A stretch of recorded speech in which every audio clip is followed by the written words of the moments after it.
Bonjour Jean. Dans cette vidéo, tu vas découvrir ce qu'est un angle et comment le mesurer. Prenons d'abord deux droites. Tu peux voir qu'elles pointent dans la même direction toutes les deux.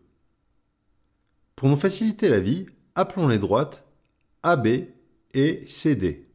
Comme tu le sais certainement déjà, une droite est définie par deux points et se prolonge à l'infini. D'ailleurs, si tu prolonges ces droites à l'infini, tu peux constater qu'elles ne se couperont jamais. C'est ce qu'on appelle des droites parallèles. Maintenant, imaginons que l'on déplace l'une de ces droites. Tu peux voir qu'elles se coupent.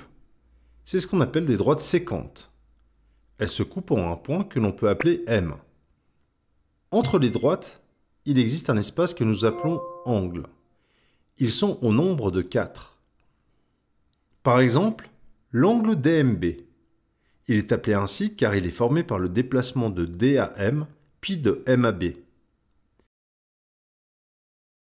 Prenons un autre exemple. Cet angle-là s'appelle AMD, car si on connecte les points, ça forme cet angle. Autrement dit, la lettre du milieu correspond toujours au sommet de l'angle. Il y a plusieurs manières de nommer un angle, par exemple avec une lettre de l'alphabet grec, ou encore à l'aide de symboles.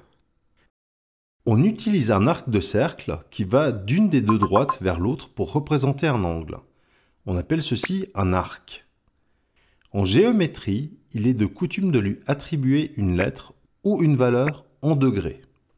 Si nous déplaçons encore un peu plus notre droite pour former une croix ou le symbole plus, nous obtenons ce que l'on appelle deux droites perpendiculaires. Les angles formés sont les mêmes que ceux des carrés ou des rectangles. Ils sont appelés angles droits. Nous utilisons un autre symbole que l'arc pour marquer cette différence.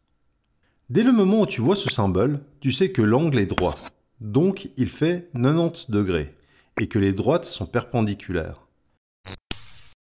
Si nous réduisons la taille de notre angle droit, nous obtenons ce que nous appelons un angle aigu. Un angle aigu est un angle plus petit que 90 degrés. Mais si nous agrandissons notre angle pour être plus grand que 90 degrés, nous obtenons un angle appelé obtus. Il y a donc trois types d'angles, les angles aigus, les angles droits et les angles obtus. Il y a encore un autre type d'angle que nous pouvons obtenir en agrandissant encore notre angle obtus jusqu'à ce que les deux droites pointent dans deux directions opposées. Il s'agit d'un angle plat. Il mesure 180 degrés. Mais revenons à notre angle droit. Nous allons ajouter une autre droite qui va les séparer en deux. Nous allons appeler ces nouveaux angles A et B. Si on les additionne, la somme de ces deux angles fera 90 degrés. C'est ce que l'on appelle des angles complémentaires. Nous pouvons appliquer le même procédé à notre angle plat. Nous avons formé deux angles dont la somme fera 180 degrés. C'est ce qu'on appelle des angles supplémentaires. Pour résumer, la somme des angles complémentaires donne 90 degrés, soit un angle droit. La somme des angles supplémentaires donne 180 degrés, soit un angle plat. Prenons un exemple de calcul. Comme tu peux le voir, il s'agit d'un angle droit séparé en deux. Un des angles mesure 55 degrés, et comme tu l'as vu précédemment, la somme des deux vaut 90 degrés. À ton avis, combien vaut l'angle B? Le calcul est le suivant.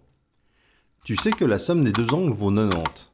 Il te suffit donc de soustraire 55 de chaque côté de l'égalité, et le tour est joué. Cela revient au même que de soustraire simplement l'angle existant de 90. L'angle B vaut donc 35 degrés. Prenons un angle plat séparé en deux maintenant, dont la somme est de 180 degrés. Si l'un des angles vaut 130 degrés, le calcul est le même que pour l'angle supplémentaire, à savoir 180 moins 130 égale 50 degrés. Une dernière chose à savoir sur les angles. Les angles opposés sont toujours égaux. Prenons un exemple. Voici deux droites séquentes. Il y a quatre angles que nous nommerons A, B, C et D. Les angles A et C sont opposés. Ils ont donc la même valeur. Les angles B et D sont aussi opposés. Ils ont aussi la même valeur. Ainsi, si l'angle A vaut 50 degrés, l'angle C vaudra aussi 50 degrés. Mais combien valent les angles B et D? Eh bien, si tu te rappelles de notre formule concernant l'angle plat, tu sais que l'angle A et B sont supplémentaires. Ainsi, leur somme est égale à 180. Si on enlève 50 à 180, on obtient 130.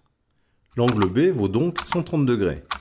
Et comme les angles B et D sont opposés, l'angle D vaut aussi 130 degrés. Cela fait beaucoup d'informations. Voyons ce que nous avons appris dans cette vidéo. Tu as vu dans cette vidéo que deux droites sécantes vont former 4 angles.